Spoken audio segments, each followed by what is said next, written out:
Namaste students. Today in this video I am going to discuss with you the chapter number 4 from your history book, that is what books and burial tell us. Books, we already understand what is books, we know, but what is burial? Burial actually a place or a site where a person is buried after his death or her death. So in this chapter basically we will understand what books means, what are the old and important books, and what are actually the burial tell us about the past. So what are the actually information we will get from this book, so that we will discuss in this chapter. So before starting the chapter, one story is given here. So in this story it is given that Mary, a student, a girl. So when the bell rang, teacher asked all the students to follow him to the library. And when Mary entered the library, suddenly he found different books and different cupboards, which is filled with large old volumes book. And when she want to open this cupboard, then teacher said that this cupboard is very special books on different religions. Then teacher asked her, "Do you know what is Ved?" Means what is Vedas? Do you know? And then Mary wondered because she don't know what is the Vedas. So after that the chapter is started. Let's see. So in this paragraph you see one of the oldest books in the world. Means here it is given about, if we see, there are 4 Vedas, and these 4 Vedas are Rigveda, Samaveda, Yajurveda and Atharvabeda. And among these 4 books, the oldest book is Rigveda, and which was composed, here you see this line, the oldest Veda is the Rigveda, which is composed about 3500 years ago. And in this Rigveda, what actually there?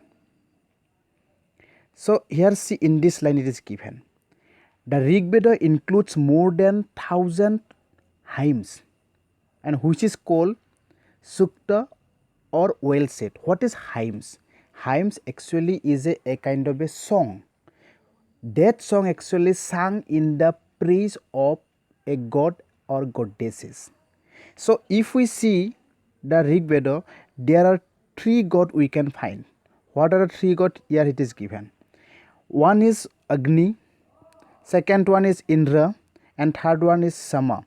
Agni actually the god of fire, Indra actually a warrior god, and Soma actually a plant from which special drink was prepared. So these 3 actually especially important gods which we can find in the Rigveda, and for these gods when praised, these hymns are actually sung by the priest. And again remember that who actually composed these hymns. So here see in this paragraph it is given, these hymns were composed by the sages or rishis. Sages means rishis, and this song actually, these hymns actually taught students to recite and memorize each syllable, because it is very important to recite and memorize these hymns, and which is actually beat by beat taught with great care, so that here syllable and pronunciation actually should be correct. And again here also it is given that most of the hymns were composed, taught and learned by men. Means if we see the Rigveda, it is a old and Vedic Sanskrit book, and here actually praise taught students to recite and memorize these hymns with great care, because these are the hymns actually composed and taught, learned by the men. And if we see here again one paragraph is given in the last, here it is C. In this paragraph it is given that though we understand that the Rigveda actually composed about 3500 years ago, but the printed actually we have got when less than 200 years ago, means from today it is 200 years ago we have able to got the printed copies of the Rigveda. But before that we know that there was no printing, only there was a manuscript and inscription actually is given there, because we know that they are written in the palm leaves, so like that. But before that, before means 200 years ago, there was no printed of this Rigveda. After that, again one thing, here one box is given, important box, you see. So here if we see the Sanskrit, so Sanskrit and other language, what is the relation between the Sanskrit with other language? Actually Sanskrit, here important point is given, Sanskrit actually is a part of a family of language known as Indo-European. Means Sanskrit actually called as a family of language known as Indo-European, because from this language, from this Sanskrit, many words actually come to the other languages also. Suppose here one example is given, that suppose matra, this is a Sanskrit word, but in Hindi it is called what, ma, and in the ma, actually in English it is called mother. These two words also come from the Sanskrit. That is why Sanskrit actually called is a family of language known as Indo-European. So in this way other language also, here you see some Indian languages such as Assamese, Gujarati, Hindi, Kashmiri and Sindhi, and Asian languages such as suppose Persian, and many European languages as such as English. So in this way here one question is given, that do you notice any similarities? So for this question, what actually asking here? So here it is asking that if we see Sanskrit is a part of family of language known as Indo-European. Some Indian languages has Assamese, Gujarati, Hindi, Kashmiri and Sindhi, and many European languages such as English, French, German, Greek, Italian and Spanish belong to this family, mean Indo-European family, means Indo-European languages.